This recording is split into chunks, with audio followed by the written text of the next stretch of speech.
qué suerte tener hoy esta conversación contigo, ciclista profesional durante 10 años, ¿no? Del 2000, un poquito más, del 2001 al 2012, ahora ciclista, sin profesional, pero ahora sigues siendo ciclista y ahora pues mentor y coach pues, de otros profesionales en el deporte, pero también profesionales en el mundo de la empresa y de cómo aprender pues aquello que aprendemos en estos retos, ¿no? Pues, deportivos, cómo trasladarlo a otros ámbitos de la vida. Muchísimas gracias por estar hoy y tener esta conversación que nos hace muchísima ilusión. Luis, acabas de escribir recientemente un libro hablando sobre el papel del gregario en el ciclismo. Cuéntanos un poco qué es un gregario y cuál es su papel para hacer que realmente el equipo funcione bien y el equipo consiga sus metas. Bueno, es un placer estar aquí, Mireia. La verdad que vamos a pasar un rato de ciclismo y de empresa. Ya verás qué cantidad de cosas hay en común entre el ciclismo y la empresa. Vamos a descubrirlo seguro. Y nada, pues los gregarios, fíjate que es una palabra que está muy presente en el ciclismo, en el argot del ciclismo, pero yo diría que en cualquier ámbito, en el familiar, en el empresarial, en el deportivo, por supuesto, no solo en el ámbito del ciclismo, sino en otros deportes, los gregarios están presentes, ¿no? Son muy importantes. Son esas personas que se esfuerzan, se sacrifican para que otros consigan, en mi caso, levantar los brazos en una línea de meta. O sea, los gregarios en el ciclismo son pues ese grupo de corredores que trabajan para que el líder del equipo, el que tiene cualidades y capacidad para ganar, para conseguir victorias, llegue lo más descansado a la parte final de la carrera. Entonces, el trabajo de los gregarios dentro del equipo es pues, que no le falte agua, que no le falte comida, en caso de que el día no acompañe, pues subirle una prenda de abrigo, dejarle tu propia bici si es necesario, para que él continúe. O sea, la palabra, yo creo que generosidad dentro del gregario está muy presente, ¿no? Los gregarios, fíjate, Mireia, que no tienen una gran repercusión mediática, ¿no? Son esos que a veces cuando se pone la televisión ya no están, porque su trabajo ha terminado. Pero sin ellos, tanto en el mundo del deporte como en el de la empresa, nada sucedería. Sin el trabajo de ellos sería imposible que un líder consiguiera una victoria, sobre todo a largo plazo, ¿no? Puede a lo mejor conseguir una victoria de etapa, pero sería muy difícil que un líder de un equipo consiguiera ganar el Tour de Francia, la Vuelta a España, sin el trabajo de sus gregarios. Esto es interesantísimo porque quiere decir que realmente tú, Luis, has estado trabajando para que alguien se lleve esa victoria. ¿Qué te motiva a ti? Porque al final tú te tienes que recorrer esos mismos 300, 400, 500 kilómetros de la etapa, pero es para que gane el otro. ¿Qué te motiva a ti a hacer eso? Bueno, al final tú estás contratado para eso porque descubres que tu fortaleza es esa, la de trabajar para otros, ¿no? A veces yo creo que es muy interesante saber quiénes somos dentro del pelotón de la empresa y del pelotón del ciclismo. ¿Quiénes somos? ¿Cómo podemos ser excelentes en algo, ¿no? Yo tuve oportunidades a veces de liderar, pero claro, descubres en determinados momentos que, bueno, pues que no estás capacitado para ello. Y ahí puedes pensar, bueno, entonces no sirvo para este deporte, ¿no? Sin embargo, pues entiendes que trabajando para los que sí tienen esas cualidades, tú también puedes conseguir éxito. Y además te puedes convertir en alguien imprescindible, ¿no? Alguien que tu líder siempre quiera que le acompañes, ¿no? Había líderes que decían, oye, no sé qué otros compañeros me acompañarán, pero Luis quiero que esté, porque sé que va a dar el máximo por mí, ¿no? Y luego también, fíjate, nosotros hablábamos de hemos ganado, ¿no? A veces en mi casa costaba, ¿no? Cuando te llamaban para ver qué tal había ido todo, sobre todo para, oye, ¿no te has caído? ¿Está todo bien? Pero luego te decían, ¿cómo has quedado, no? Y tus amigos, porque digamos que en deporte la posición, en otros es el marcador, pero en nuestro caso es la posición. ¿Cómo has quedado? ¿Cómo has cruzado la línea de meta? Claro, la posición de un gregario en una carrera es el 100, el 90, el 80, que tú puedes decir, este tío es de los peores del pelotón. Sin embargo, tu trabajo también era ese, ¿no? No gastar más de lo que tenías que gastar para que el equipo consiguiera la victoria. Y tú siempre hablabas de hemos ganado, hemos conseguido la victoria. Hoy no nos ha salido bien, pero hablabas en plural. La victoria del líder era tuya también. Oye, y o sea, a ti lo que te motiva es que el equipo gane, que esa persona pueda cruzar la línea de meta y por lo tanto... Pero ¿qué es lo que te desmotiva? Porque seguro que hay cosas que dices, me dan una rabia, ¿no? Una vez has ayudado a una persona, ¿cuáles son esas cosas que te desmotivan como gregario cuando estás en un equipo? Bueno, pues yo creo que como a todos los gregarios, ¿no? Familiares y empresariales, que no tengamos ese reconocimiento por parte de nuestro líder, ¿no? Para mí era muy importante, como yo lo llamo, el sueldo emocional. Teníamos el sueldo económico, que era el que nos pagaba facturas y nos hacía vivir, pero luego estaba el sueldo emocional, que era el del abrazo o el del gracias, ¿no? Después de la etapa, cuando a lo mejor tú ya pues, llegabas casi 20 minutos más tarde que tu líder, que había conseguido la victoria. Era muy importante cuando entrabas en el autobús que él te diera un abrazo, que te agradeciera, gracias por estar ahí, justo en ese momento me ayudaste. O sea, para mí eso era entender que realmente era importante dentro del equipo. Entonces, a veces no ocurría, todos tenemos, no todo es color de rosas, a veces tienes líderes, bueno, pues que no trabajan desde esa humildad, desde ese agradecimiento, y bueno, pues ellos entendían que no estaban obligados a agradecer a sus gregarios el esfuerzo que hacían por ellos, ¿no? ¿Qué ocurría, Mireia? Que a la hora de volver a trabajar para ellos, o sea, tú seguías siendo un gran profesional y trabajabas al 100 para ellos, ¿vale? Pero yo creo que tanto en la empresa como en el deporte luego hay un margen por encima del 100, en el que en ese momento lo único que piensas es ese esfuerzo extra que tú vas a hacer, ¿para quién es? Yeah. Y ahí piensas en una parte humana. No piensas en tu líder como profesional, ahí piensas en cómo él se comporta como persona para ti, ¿no? Yo creo que hasta el 100 llegamos por una parte profesional, porque nos pagan para ello, pero cuando decíamos nosotros un poco más de gas, sí, ese 120, ese 150 dependía de pensar en para quién estabas haciéndolo. Cuando tú pensabas que era una persona que te iba a agradecer, que te daba ese abrazo, ese agradecimiento, tú tenías un poco más siempre. No sé de dónde lo sacabas, porque a veces estabas muerto, pero siempre tenías un poco más, ¿no? Yo creo que eso es aplicable y sí que te termina pues minando un poco, ¿no? Cuando ves que nadie te agradece tu esfuerzo, aunque estés remunerado para hacerlo, pues eso sí que dolía un poco.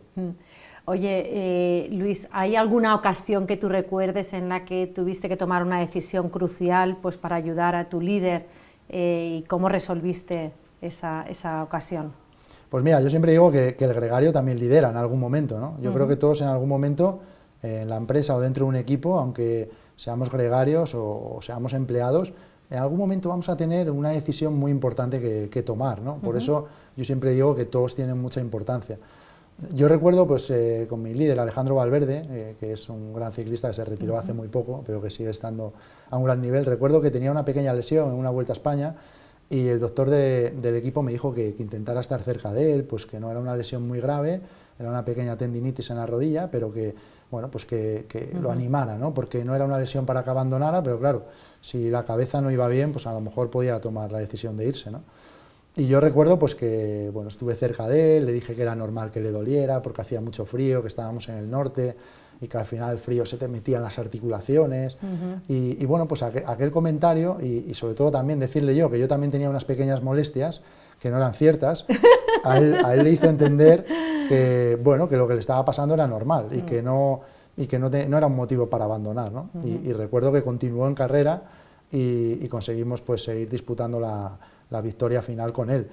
A veces pienso, pues, cómo hubiera sido si al contrario, ¿no? Si le hubiera dicho, oye, es que tienes una tendinitis, pero no sigas, ¿para qué vas a seguir? Si tienes contrato, ¿para qué vas a estar aquí pasando miserias? Tú tranquilo, vete a casa, descansa, pues todo hubiera cambiado, ¿no? Por eso siempre digo que a veces todos vamos a tener la posibilidad de decidir, y en ese momento yo tuve un equipo súper importante en mis manos, ¿no? Y fue una responsabilidad, pero que, bueno, la asumí y fíjate, con algo muy sencillo, ¿no? Sí, al final la vida está hecha de esos detalles, ¿no? Y de ese abrazo y de ese acompañar, que dices, bueno, pueden parecer algo soft, pero al final acaba tomando, ¿no? Pues uno u otro plato acaban teniendo más fuerza. Oye, el ciclismo es un deporte extenuante, ¿no? O sea, porque realmente, pero es que además tú después has hecho otro tipo de competiciones, que ahora nos puedes contar quizás cuáles son, que todavía son físicamente pues más, digamos, más demanding, ¿no? Más, que piden más de ti. ¿Qué haces cuando ya te parece que no puedes más? O sea, ¿cómo consigues superarte? Y esto, ¿cómo se traduce a la vida, ¿no? Porque esto en la vida a todos nos llega ese momento en el que nos parece que ya no podemos más. Pues mira, yo siempre digo que para descubrir de lo que somos capaces necesitamos pasión en lo que hagamos. Si no, nunca vamos a descubrir de qué somos capaces. Yo a veces decía, bajando las escaleras del hotel al desayuno, decía, yo me voy para casa hoy, o sea, si es que tengo un dolor de patas, nosotros a las piernas les llamamos patas en ciclismo. Digo, me duelen tanto las patas que yo no voy a poder terminar hoy una etapa que acaba en el Angliru o en los lagos de Covadonga con 220 kilómetros, más 10 etapas que me quedan todavía hasta llegar a Madrid o a París. Entonces, bueno, en ese momento piensas, o sea, te apasiona tanto lo que haces que eres capaz de sacarlo adelante. O imagínate, ¿no?, que estás ahí en el autobús antes de competir, estás viendo cómo llueve, viento lateral, frío, y tú sabes que en unos minutos tienes que salir a hacer 240 kilómetros con un montón de riesgo de caídas que te pueden tocar a ti. Pues en ese momento realmente no piensas en tu sueldo económico ni en que seas deportista profesional y hayas llegado a donde esperas. Piensas en lo que te apasiona lo que haces, en que es algo que perseguías desde siempre y que ahora tienes la oportunidad de disfrutarlo, aunque sean esas condiciones, ¿no? Por eso siempre digo que como no estemos haciendo algo, no tengamos algo paralelo, aunque a veces no podemos vivir de nuestra, pues de lo que nos apasiona, ¿no? Pero siempre podemos hacer algo, ¿no? Yo siempre digo que no todo el mundo podrá ser cantante, pero ir a un karaoke podemos todos, o cantar en la ducha, ¿no? Entonces yo siempre digo que tenemos que hacer eso que nos apasiona, aunque sea en un segundo plano. Si tenemos la suerte, como yo, durante un tiempo, de vivir de lo que era mi vocación, pues estupendo, pero sobre todo buscar ese esfuerzo a base de lo que nos apasiona. Yo sacaba las fuerzas de ahí, de decir, bueno, es que esto me encanta, o sea, es que no tengo otra explicación para quedarme o bajarme de la bicicleta. O sea, yo siempre iba hacia adelante y buscaba esa motivación en la pasión. Esto es interesante que has puesto el ejemplo de los lagos de Covadonga. Tú eres asturiano. Yo soy asturiano. Con lo cual también es verdad que cuando juegas en casa, ¿no?, cuando supongo que hay cierta fuerza que sacas de flaqueza, pues para decir hoy sí que lo damos una vez más, ¿no? Damos todo porque juego delante de mi público, ¿o a ti no te afectaba? No, fíjate que eso es curioso porque, mira, yo hacía también la Vuelta a Asturias, ¿no?, que llegaba a mi pueblo, a Cangas del Narcea, al Alto del Acebo, y es que la carrera pasaba por delante de mi casa, pero no era una metáfora, o sea, es que yo me acuerdo de bajar al portal a ver a los ciclistas y años después yo pasé por delante de mi portal, ¿no? Recuerdo saludar a mi madre que estaba en la ventana, o sea, fue algo que yo, si lo hubiera soñado, digo, esto es imposible que ocurra, pues ocurrió. Y claro, vas a tu pueblo, no eres un escalador y la etapa termina en un puerto. Ya. Y entonces empiezas a recibir mensajes, llamadas, bueno, mañana a tope, mañana te esperamos todos ahí, mañana tienes que hacer algo, mañana tienes, ¿sabes? Tienes también la presión de que tu pueblo quiere verte muy adelante, ¿no? Y no les expliques que tú no estás en un terreno que te va bien, ellos no lo van a entender, ellos quieren ver a... Entonces, bueno, a veces tienes esa confrontación, por un lado, de la motivación, del aplauso de todos, pero también, por otro lado, la presión de querer hacerlo bien delante de tu gente, ¿no? Sí. Al final aprendes a convivir con ello y tú aprendes a entender que, bueno, que es una carrera, que es un día y que tú tienes que seguir manteniéndote en tu sitio y en tu lugar dentro del pelotón, que a veces puede ser un poco más adelante o muy atrás, ¿no? Yo a veces llegué a mi pueblo prácticamente al lado del coche escoba y de la ambulancia, de los últimos, pero bueno, yo sabía que yo era el sitio que me correspondía, y otras veces tuve la suerte de estar entre los 10 primeros y el público también disfrutó, ¿no? Pero ahí tienes que aislarte, digamos, y escuchar, pero saber realmente quién eres y no volverte loco intentando hacer una exhibición para tu gente y después no poder hacer el trabajo que te corresponde, ¿no? Muy interesante, ¿no? Es tener muy clara cuál es tu identidad, cuál es tu rol, cuál es tu papel, y al final escuchar. Pero, y con esto de la escucha, en el ciclismo es muy interesante y muy importante la escucha, porque hay alguien que va desde el coche y que os va diciendo, pero también entre vosotros entiendo que os vais comunicando.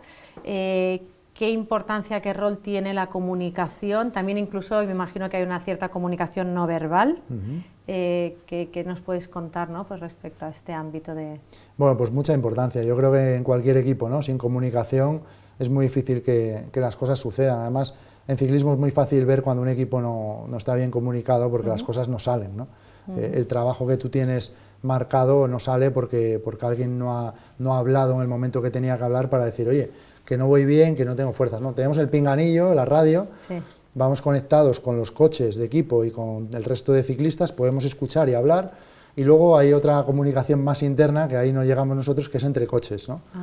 Y entonces, pues digamos que ahí, pues, fíjate, a nivel de comunicación, yo siempre pongo un ejemplo, y en el libro lo cuento, que me gusta poner, y hablo de la importancia que tiene la comunicación también, a veces sin pasar un peldaño más arriba, ¿no?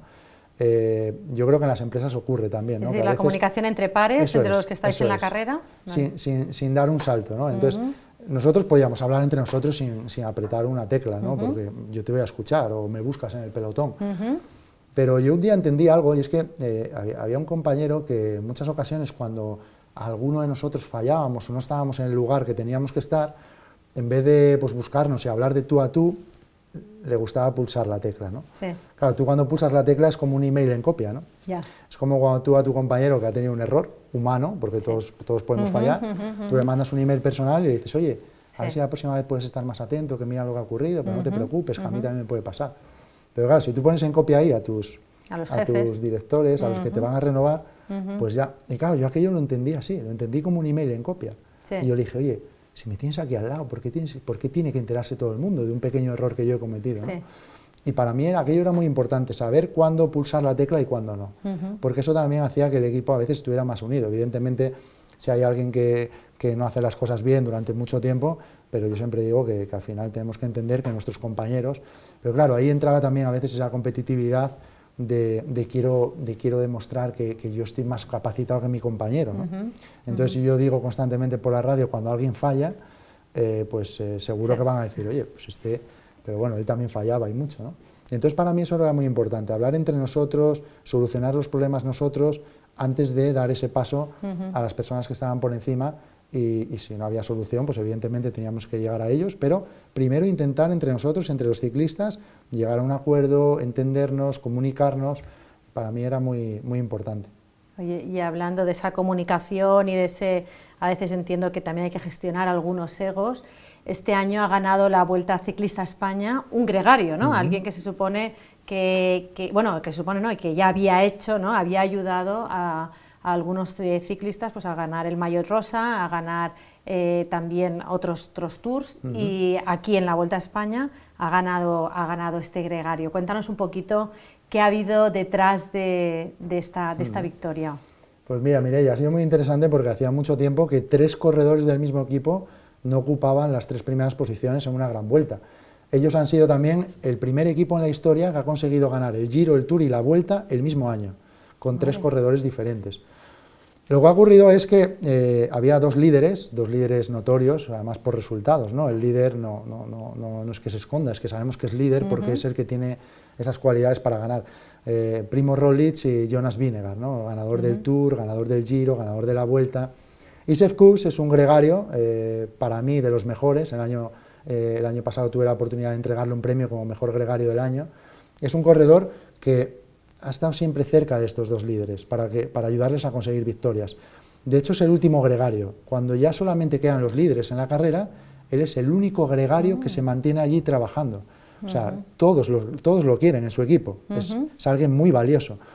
Además, este año ha corrido las 3 grandes vueltas también. Ayudó a Roglic a ganar el Giro, ayudó a Vingegaard a ganar el Tour y dice, voy a ir a la Vuelta también para ayudaros a ver cuál de los dos tiene mejores capacidades en esta Vuelta para conseguir la victoria. ¿Qué ocurrió? Pues que como era un gregario, pues un día se metió en una escapada, caminó hacia adelante, consiguió una ventaja, pero claro, es que es muy bueno también. Es que es un corredor, como te decía, que es capaz de quedarse al final con los líderes. Entonces, claro, se produjo una circunstancia en la que él estaba primero en la general y sus 2 líderes segundo y tercero. Claro, Vingegaard está intentando ver cómo se comporta su físico porque quiere durante un año intentar ganar el Giro, el Tour y la Vuelta. Él quiere ganar las 3. Entonces está haciendo pruebas para ver. Entonces para él era muy importante ganar la Vuelta, para entender que puedo ganar el Tour, puedo ganar la Vuelta, vamos a intentar el Giro también.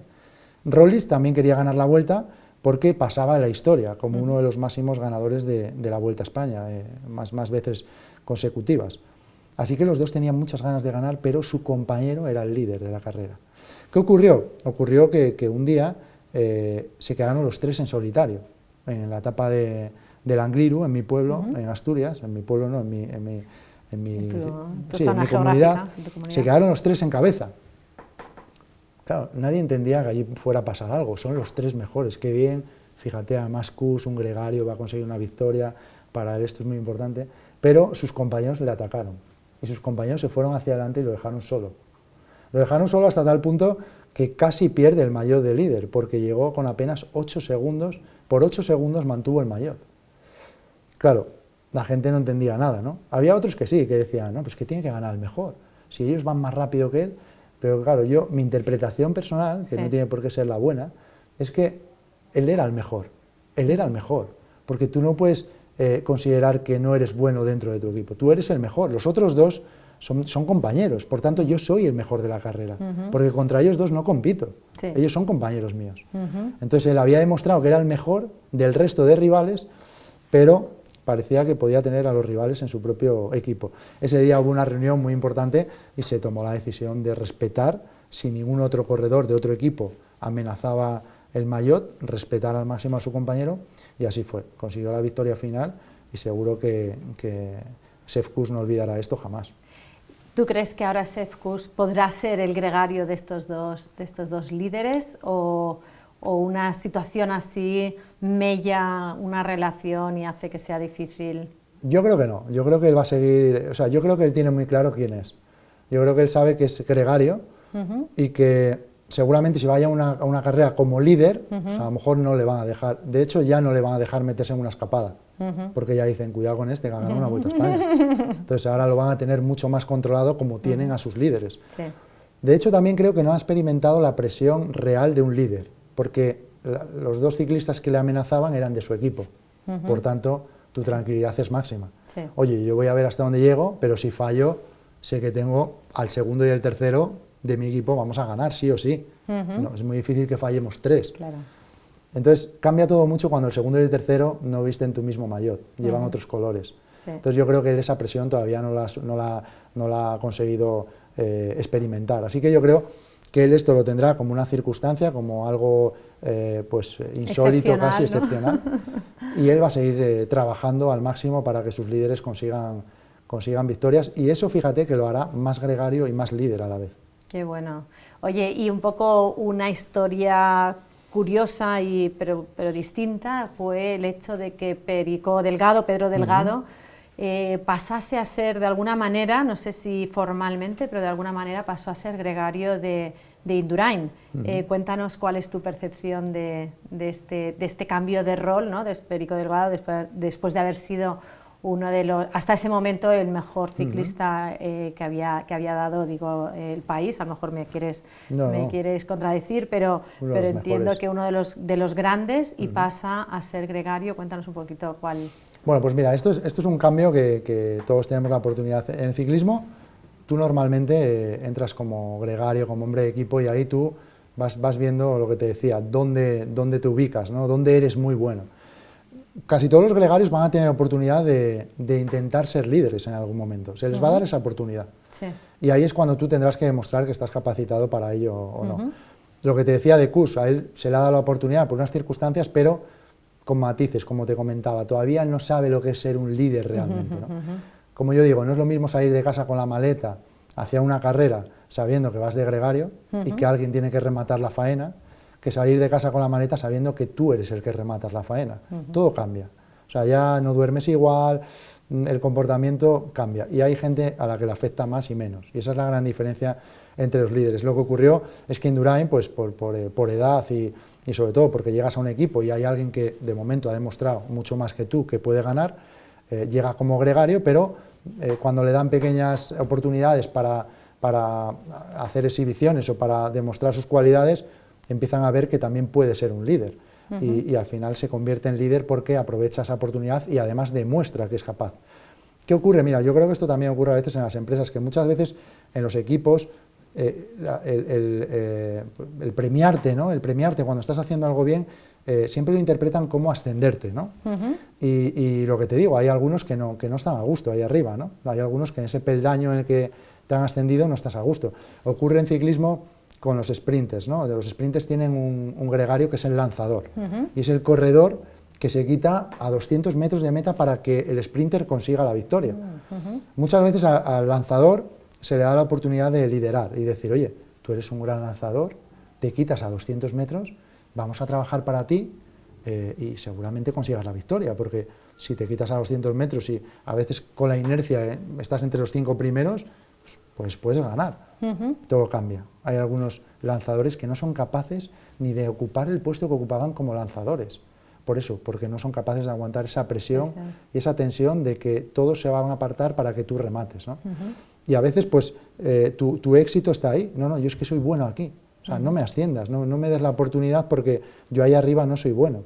Y todos, pues, en ciclismo hemos visto eso, ¿no? Que a veces, cuando llegamos ahí, demostramos que no somos capaces, yo en mi caso, que a veces me han dado oportunidades en vueltas pequeñas, oye Luis, estamos en la Vuelta a Asturias, en tu tierra, vamos a trabajar para ti, y yo no podía con esa presión, de ver a 7 compañeros traerme agua, traerme todo, tenerme como un marqués, como yo digo, que no me faltaba de nada, y yo empezaba a pensar, es que yo luego tengo que responder, yo tengo que solucionar esto, porque van a estar trabajando para que yo no consiga el éxito.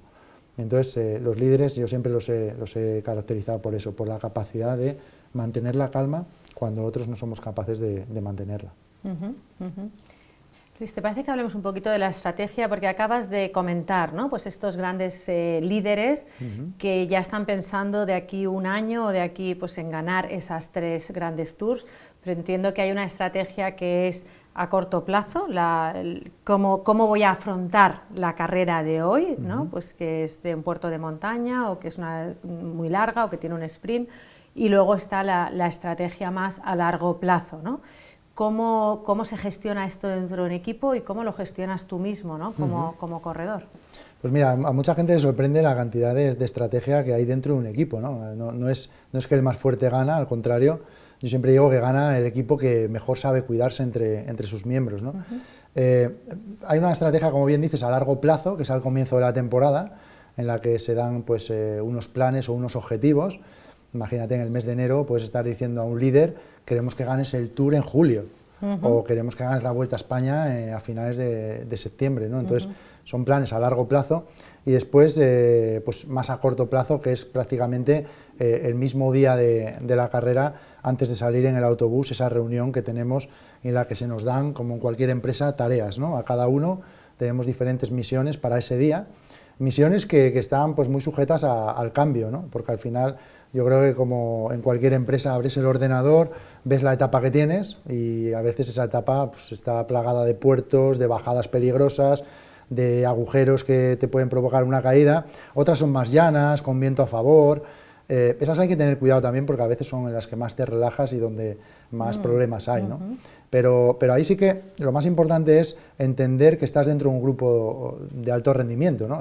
Formas parte de un equipo de alto rendimiento compuesto por personas muy heterogéneas y son las que te van a ayudar a solventar todo ese tipo de etapas, ¿no? Al final tú eres un determinado empleado que tienes unas características, en mi caso por mi corpulencia era la de etapas llanas, etapas con viento, media montaña, proteger, sobre todo hacer de pantalla cuando pegaba viento, subir ese habituallamiento o cualquier necesidad a nuestro líder. Y luego había otros corredores que pues, sus características eran escaladores, eran contrarrelojistas, eran sprinters. Entonces eso te da la tranquilidad, ¿no? Tú cuando estás en el autobús y empiezas a mirar a un lado y a otro y ves, tenemos un escalador y hoy hay montaña, perfecto. Hoy hay etapa de sprint, tenemos un sprinter en el equipo. Yo creo que eso ocurre en esa sala de reuniones de una empresa, ¿no? Cuando se te plantea un proyecto y a veces tú ves que ese proyecto, pues a lo mejor no tienes mucho que aportar, pero levantas la cabeza y ves a compañeros que sabes que van a estar ahí, que son expertos en eso. Y eso te da esa tranquilidad, ¿no?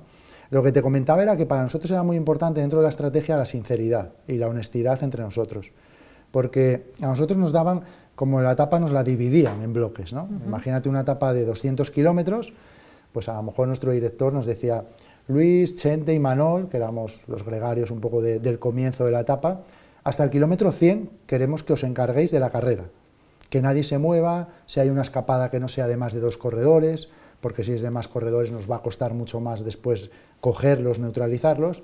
Así que vosotros hasta el kilómetro 100 controlar la carrera y mantener cualquier pequeña escapada siempre pues muy cerca, para que podamos después tener opciones de victoria. Pero hasta tal punto que en el kilómetro 100, en las carreras de un día, nos obligaban a veces a retirarnos de la carrera. Nos obligaban a retirarnos. ¿Y cuál era el motivo? El motivo era que nosotros teníamos una vida, ¿no? Teníamos que una energía. darlo todo, claro, hasta ese momento. Teníamos una energía. Entonces, si teníamos una carrera el miércoles y otra el sábado, si mi trabajo terminaba en el kilómetro 100, el equipo no quería que yo siguiera gastando energía, ya no iba a poder aportar nada y el sábado yo tengo que volver a correr. Ya. Entonces, en muchas ocasiones tú tenías que explicar a tu gente que no habías terminado la carrera porque formaba parte de tu misión. A veces era duro porque decían, pero no has conseguido acabar la carrera. No, nos decían, no es que no la haya conseguido, claro, es que mi carrera acababa a los 100 kilómetros. Mi trabajo terminaba ahí. Entonces, allí hay un coche esperándoos con ropa de abrigo, con un batido para que recuperéis, y este es el mapa para que vayáis hasta el hotel. Y tu carrera terminaba ahí. Ahí entraban otros compañeros en acción, y así, era como una cadena, ¿no? Nos íbamos dando casi un relevo, nosotros acabábamos en el 100, dábamos el relevo a otros 3, y así hasta que nuestro líder se quedaba. ¿Qué ocurría? Por eso te hablaba de la sinceridad, de la importancia de la sinceridad en la estrategia, que para nosotros era muy importante, cuando se nos encomendaba cierta misión, que alguien levantara la mano y dijera que no estaba capacitado para hacer lo que le estaban mandando. Claro, esto era un arma de doble filo, porque le estabas diciendo al que te contrata que no puedes hacer lo que te está mandando. Pero era muy importante y muy valioso, porque nosotros podíamos reestructurar todo y seguir teniendo opciones de victoria. ¿Qué ocurría cuando alguien se guardaba eso? Pues que si yo tenía un compañero que tenía que trabajar en el kilómetro, a partir del kilómetro 100, y él no tenía las piernas para hacerlo, pues ya quería empezar a trabajar antes, porque sabía que no iba a estar más adelante. ¿Y eso qué implicaba? Que cuando a él le tocara, ese hueco estaba vacío, y ahí éramos vulnerables. Y ahí corríamos riesgo de que la carrera se fuera y totalmente nuestro trabajo hubiera sido en vano. Sin embargo, cuando un compañero decía, oye, no voy bien, echarme una mano, voy a trabajar antes porque no me encuentro bien, pues para mí eso era el compañero más valioso. De hecho, yo siempre decía al manager del equipo que este tío ha sido capaz de ser honesto, y gracias a eso hemos podido reestructurar todo y seguir teniendo opciones de victoria. Por tanto, la estrategia era importante, pero más importante era la sinceridad a la hora de decir si estabas capacitado para hacer lo que se te encomendaba o no. ¿Te viste alguna vez en la situación de tener que decir, oye, no voy a llegar al kilómetro 100 o no voy a tener que ser tú quien levantabas la mano? ¿Y cómo lo afrontaste? Sí, yo creo que, a ver, no lo aceptas bien porque, claro, tú al final tienes unas sensaciones que a veces no son acorde con lo que va a suceder. A veces tu sensación cuando te están dando la estrategia es lo que te decía, de, pues que este hombre está loco, ¿cómo quiere que haga eso si yo estoy muerto? Pero luego cuando te subes a la bici, pues mira, me estoy empezando a encontrar mejor, cada vez mejor, y al final, y a veces ocurría al contrario, que tenías unas muy buenas sensaciones y cuando te tocaba entrar en acción, no ibas, y no sabías por qué, porque al final el cuerpo también nos daba esas sorpresas, ¿no? Que a veces no sabíamos por qué no nos encontrábamos bien, como una persona sedentaria que dice, pues hoy no tengo un buen día, pero claro, un mal día encima de una bici se nota mucho. Y entonces, claro, pues en ese momento te sentías un poco incómodo a la hora de decir, no voy a poder hacer lo que me encomiendan, a lo mejor no cuentan conmigo para la renovación, porque fíjate, porque hay un compañero que lo ha hecho mejor, pero también entendías que era muy importante que tú en ese momento pudieras dar la opción que el resto de compañeros aprovecharan lo que ya habían hecho y por otro lado tuvieran opciones de seguir optando a esa victoria. Que cubriesen ese espacio que quizás podías dejar. Luis, una de las grandes presiones que sentís los deportistas de élite es que vuestra carrera acaba, digamos, cuando empieza la de cualquier persona, digamos, del mundo empresarial, ¿no? Que solemos empezar la carrera a los 30, 30 y pocos, y justo a esa edad vosotros ya estáis llegando quizás al final de un ciclo. Cuéntanos cómo lo afrontaste, qué hiciste, qué has conseguido, ¿no? Pues a aportar a tu vida profesional porque has sido un deportista de élite. Pues esto es muy importante, Mireia, porque es un cambio muy brusco, porque mira, cualquier profesional va a seguir siendo profesional toda su vida, ¿no? Podrá estar ejerciendo, ¿no? Pero es que un deportista profesional deja de ser deportista profesional, pero tarde o temprano y sea quien sea. Ronaldo, Messi, el mejor del mundo, o alguien que pase desapercibido dentro del profesionalismo, va a dejar de serlo. Y a veces no preparamos todo lo bien que deberíamos ese momento. Preparamos el Tour sin saber si lo vamos a correr, preparamos la Vuelta sin saber si vamos a estar en la selección de corredores que va a la Vuelta, pero algo que sabemos que estamos convocados todos, que vamos a ser titulares, que es la retirada, a veces no la queremos ver, yo creo, ¿no? Porque es como que le tenemos un poco de miedo y hablar de ellas como, pero a mí todavía me queda mucho, pero otro gran error de los deportistas, yo voy a vivir de lo que voy a generar el resto de mi vida, ¿no? Y esa no es la realidad, ¿no? Que creo que también es un mensaje para muchos padres que aunque sus hijos lleguen, la formación es importantísima para el día después, ¿no? Mira, yo descubrí eso de una manera bastante potente, que yo lo interpreto como un sartenazo, como si me dieran con una sartén, y es que yo corrí una Vuelta a España, acabamos en la Castellana, y recuerdo que ganamos por equipos, fuimos el mejor equipo, y entonces llegamos al autobús, nos duchamos, nos cambiamos, nos pusimos ropa limpia y subíamos al podio con nuestras gorras como mejor equipo, ¿no? Todas las cámaras nos enfocaban, y recuerdo que había un pasillo de policías para llegar hasta hasta el podio, hasta donde estábamos, ¿no? Sí. Pues todo el mundo te pedía una foto, tal, ¿no? O sea, seguro que no sabían quién era yo, pero como estaba ahí entre policías, pues dirían, pues este será bueno también. Entonces yo me hacía fotos, yo firmaba autógrafos, yo me sentía una estrella del rock, ¿no? Esto fue un domingo y el lunes yo me fui con mi pareja a Madrid a comer cualquier cosa menos pasta y arroz, que llevaba 21 días comiendo aquello. Entonces busqué la hamburguesa más grasienta de Madrid para ir a comerla, ¿no? Y nada, yo estaba, y justo pasamos por donde estaba el camión, donde nos habíamos subido a aquel podio hacía unas horas. Sí. Entonces yo pasé por allí y le dije, joder, fíjate cómo montan y desmontan ayer, la que había aquí liada, y hoy esto es un día normal, la gente caminaba rápido, iban a trabajar. Yo molestaba incluso, porque yo estaba allí parado y a veces la gente me daba sin querer con el hombro, ¿no? Entonces yo estaba allí parado y ya mi pareja me dijo, vamos, que hay que ir a comer, que tenemos reserva.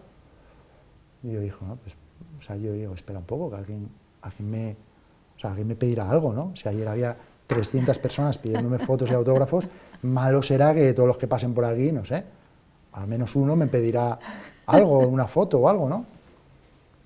Nadie me pedía nada, ¿eh? Tú fíjate, si iba con vaqueros y camisa, no existía. Y si me ponía un maillot y un culot y me escoltaba la policía, era una estrella. Sí. Y entonces en ese momento pensé, bueno, pues tú el resto de tu vida vas a llevar camisa y vaqueros. Así que tenemos que empezar a ser alguien, a existir, porque si no, cuando nos quitemos el maillot, te van a empujar, ¿no? Como te están empujando ahora y te van a decir, aparta que molestas. Así que ahí empecé a pensar vamos a empezar a crear algo, vamos a empezar a retomar estudios, a ponernos en contacto con gente que no tenga que ver con este mundo, porque otra de las cosas es que cuando te retiras, tus contactos son masajistas, mecánicos, corredores, directores, pero no tienes a nadie más ahí, no tienes a nadie en el mundo de la empresa, porque llevas más de 12 años en tu burbuja del deporte y crees que aquello es el mundo, ¿no? Y cuando te sientas con tus hermanos en Navidad o algo y te cuentan, hablan de atascos y eso, tú miras para otro lado porque dices, yo no sé de qué me están hablando, ¿no? Y entonces descubres que eso va a ser tu día a día después, ¿no? Así que a mí aquel sartenazo fue primordial para comenzar a construir algo. Ahora eres conferencista, eres mentor. ¿Cuáles son algunos de los valores o quizás de los principios que intentas transmitir a esas personas a las que mentorizas para que sean deportistas extraordinarios o bien para que apliquen esos principios en su vida profesional? Pues mira, yo siempre les digo algo que es muy importante y es que seamos quienes seamos, dentro de un equipo somos importantes. Eso es que somos prescindibles, ¿no? Pues mañana vendrá otro que nos... Sí, pero cuando tú no estés. Mientras tú estés ahí eres imprescindible. Mañana cuando no estés, evidentemente alguien ocupará tu hueco, pero que nadie te diga mientras estés allí que se puede prescindir de ti, porque no es cierto. O sea, si tú no estás allí, como te decía, esa estrategia, no va a haber a quien darle el relevo. Tú formas parte de una maquinaria, como la de un reloj, en la que tienes que funcionar, igual que nuestros cámaras están coordinados y ellos se van pasando las tomas, ¿no? Todos estamos coordinados dentro de un equipo y la cámara más lejana, la más cercana, todas van a ser importantes para que pues, un vídeo como el que estamos haciendo salga bien. Esto ocurre dentro de un equipo, entonces yo siempre les digo, no importa quiénes seáis en la empresa o aquí, cuando estamos haciendo este reto, sois importantes. Y luego otro de las premisas que intento trasladarles es que los grandes líderes se saben convertir en gregarios en determinados momentos. Y los gregarios también van a liderar en algún momento, como antes comentábamos, ¿no? Cuando yo tuve ahí al equipo en mis manos, ¿no? Aquel dolor de rodilla. Y fíjate que a veces cuando me dicen, oye, pero ¿cómo un líder? Sí, los grandes líderes para mí eran aquellos que cuando no estaban bien de forma, decían, oye, yo hoy no estoy para ganar, pero te voy a subir un bidón, Entonces, cuando llegaba a lo mejor un tipo que ganaba millones de euros, que a mí en mi cuenta me faltaban muchos ceros para igualarle su contrato y me daba un bidón de agua, ese líder era más líder ese día. O sea, yo ese líder decía, es que este es uno más hoy. O sea, es que no me está mirando desde arriba diciendo, yo estoy para ganar, y como estoy para ganar, voy a bajar yo a por agua para ti, ¿qué me estás contando? No, cuando él bajaba, cuando él se convertía, se ponía el mono de gregario, ese era más líder todavía. Yo a veces lo he visto en el mundo de la empresa, ¿no? Cuando un líder, pues tengo un recuerdo de un restaurador muy importante de Madrid, que yo estaba hablando con él, estaba viendo a sus cocineros en una situación comprometida porque había mucho atasco en la cocina, me dijo, espera un momento, y tengo la imagen de que pasó por debajo de la barra, se puso un delantal y se puso allí con ellos a cocinar. O sea, yo me imagino a esos cocineros diciendo, este es nuestro líder, o sea, es que es uno más. Y para mí esos líderes eran los importantes. Y luego también, lo que te decía, la importancia de que agradezcan siempre. Que a veces, yo siempre lo digo, la palabra gracias es muy económica, cuesta 0 euros, es muy básica, entonces a veces se nos olvida, ¿no? Entonces, muchas veces, no, pues es que este lleva en el equipo 20 años, si él ya sabe que es muy bueno. Ya, pero es que hay que decírselo de vez en cuando que es bueno. Aunque lleve 20 años, tú tienes que decir, oye, llevas 20 años aquí, pero no se te olvide que eres muy bueno y por eso sigues aquí. Y a veces es como que pasas por la recepción de una empresa tal y, no, si está ahí Lucía o Paco, que llevan toda la vida aquí, buenos días, nada más. No, buenos días, no, buenos días, ¿qué tal? ¿Qué haríamos sin ti y tal? Recuérdales de vez en cuando a todos lo importantes que son, porque eso es lo que va a hacer que el equipo vaya a tope. Esto es interesante ahora que, yo diría, con cierta frecuencia hablamos del feedback y cómo dar feedback a las personas. Y yo quizás tengo un pedal, ¿no? Que es decir, oye, pero dar también feedback positivo, ¿no? Claro. O sea, decirle a la gente, porque a veces nos empeñamos tanto en que la gente mejore, pues esto, ¿no? Pues tú eres de llano y en que la gente mejore en subir puertos de montaña, que se nos olvida, ¿no? Y que perdemos el decirle, oye, gracias porque eres, ¿no? Entonces ese tema del feedback positivo y de recordarle a la gente, ¿no? Totalmente. Es que fíjate que sobre todo en muchas ocasiones ocurre en ciclismo, ¿no? Que a veces, bueno, a veces no, siempre, y yo creo que en la vida perdemos más que ganamos. O sea, mi mejor líder, el que más carreras ganaba, perdía muchas más de las que ganaba. Si corría 100 carreras, a lo mejor ganaba 25, 30, que son muchas, sí, pero perdía 60. Sí. Entonces, para mí era muy importante siempre también ese feedback en las situaciones en las que las cosas no salían, en las que no conseguíamos victoria, pero habíamos trabajado bien, en decir, oye, enhorabuena, hoy no hemos ganado, pero se han hecho las cosas muy bien. Y también al contrario, a veces ganábamos sin haber hecho las cosas bien. En fútbol lo escuchamos a veces, ¿no? Hemos ganado el partido, pero hemos jugado fatal. Entonces eso es cortoplacista, ¿no? Entonces era muy importante también recordarnos, oye, hemos ganado hoy, pero esto no es así, ¿eh? Así vamos a ganar hoy porque hemos tenido suerte, pero tenemos que ganar en toda la temporada. Entonces para mí siempre era muy importante decir, ganamos todos, perdemos todos o fallamos todos. ¿Sabes? Que muchas veces era, hemos ganado, pero luego cuando había un fallo, ha fallado. Entonces yo decía, o sea, en plural para ganar, en singular para cuando se comete un fallo, ¿no? Yo eso no lo concebía y es lo que también trasladó a todos estos empresarios que con los retos deportivos descubren esto, que en cualquier situación siempre van a necesitar la ayuda de alguien. Oye, ¿llevas agua en el bidón? Sí, pues déjame que yo la he terminado. Cuando tú ayudas a alguien sabes que eso se va a convertir en el futuro en algo recíproco. Eso es muy bonito, ¿no? Porque realmente, además esa reciprocidad no es solo devolverle a veces a quien te la ha dejado a ti, sino estar más abierto a dejárselo a otras personas de los equipos y ese tipo de actitud hace que el trabajo sea muchísimo más agradable, además de tener mejores resultados, ¿no? Que al final Totalmente, es que al final yo siempre hablo de la importancia que tiene la persona por delante del profesional, ¿no? ¿Dónde son los equipos en los que mejor te has encontrado?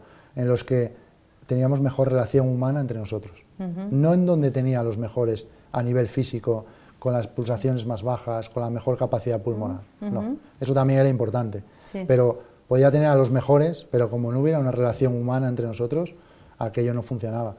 Te digo, podía funcionar de manera esporádica, un día, dos, en alguna etapa aislada, pero en una vuelta de 3 semanas, como no tuvieras la capacidad de relacionarte de forma personal y tener un vínculo humano entre tus compañeros, era muy difícil. Convivías con ellos 21 días, con tu compañero en la habitación 21 días, momentos en los que él tenía un buen día, tú un mal día, al revés. O sea, era una gestión emocional constante. Entonces, como tú no te llevaras bien a nivel humano con esa persona, como no conectáramos, en plan, mira qué serie más chula, nos levantamos más o menos a la misma hora, o sea, como no congeniáramos como si fuéramos, viviéramos en la misma casa, daba igual que fuéramos los mejores porque aquello no tiraba. Impresionante, ¿no? Como al final las relaciones humanas hacen que todo eso que como profesional tienes que saber pueda dar un fruto, ¿no? No es que no tengas que entrenar o que no tengas que esforzarte lo mismo, pero al final lo que lo facilita o hace que sea imposible, pues es ese vínculo humano que puede unir a los distintos miembros de los equipos. Mira, yo hablaba, Mireia, muchas veces hablo en las conferencias de mi trabajo con pijama, ¿no? Y la gente dice, pero no llevas maillot y culotte, ibas en pijama en bici. No, era mi trabajo cuando yo me ponía el pijama y compartía ese momento con mi compañero, a veces era mi líder. Entonces, cuando poníamos el pijama, lo que te digo, él ganaba mucho más dinero que yo, pero él tenía más prensa, más cámaras, pero en ese momento estábamos los dos con pijama. A veces era incluso más guapo el mío que el de él. Y en ese momento éramos dos personas iguales. Y ahí realmente era donde trabajábamos ya de cara al día siguiente. Y no hablábamos de ciclismo, hablábamos de, pues yo intentaba mucho a veces recordar aspectos personales, ¿no? Si me decía pues que su padre iba a hacer unas pruebas médicas, yo intentaba recordar eso para fortalecer mi relación con el líder, y a lo mejor cuando él pensaba que yo ya se me había olvidado, le decía, ¿qué pasó con tu padre, aquellas pruebas que se hizo? Entonces aquello era lo que conectaba realmente entre nosotros. Luego sabíamos lo que teníamos que hacer cada uno. Y la gente que forma parte de un equipo en una empresa con la competitividad que hay, las ganas que hay de ocupar sillas, ahí tienes que estar porque eres bueno. Yo siempre digo que lo más importante es que la persona que nos gestiona, que nos lidera, nos haga conectar entre nosotros como personas, y ahí es donde la cosa funciona. Muy bien. Pues Luis, muchísimas gracias por todo lo que has compartido, verdaderamente pequeñas joyas pues que podemos llevarnos a nuestro día a día, porque nos has hablado de esas relaciones humanas, nos has hablado de esa estrategia a largo plazo, pero que después hay que traerla, ¿no? Pues al día de hoy, y a la vez pues hay que ser capaz de levantar la mano y decir, yo hoy no me siento capaz de llevarlo adelante. Nos has hablado realmente de ese después comunicarnos, y comunicarnos también en esa horizontalidad, ¿no? Pues saber decir las cosas buenas, pero también saber decir cosas pues que a lo mejor las otras personas pueden mejorar, esa gestión un poquito a veces de los egos, pues cuando las personas están trabajando en los equipos. O sea, muchísimas joyas que nos has regalado con mucha generosidad, así que muchísimas gracias, Luis, y con ganas de seguirte escuchando y de leerte en tu libro, así que muchas gracias. Un placer, Mireia, y nada, que todo el mundo recuerde que líderes o gregarios, todos fundamentales en el equipo. Muchas gracias.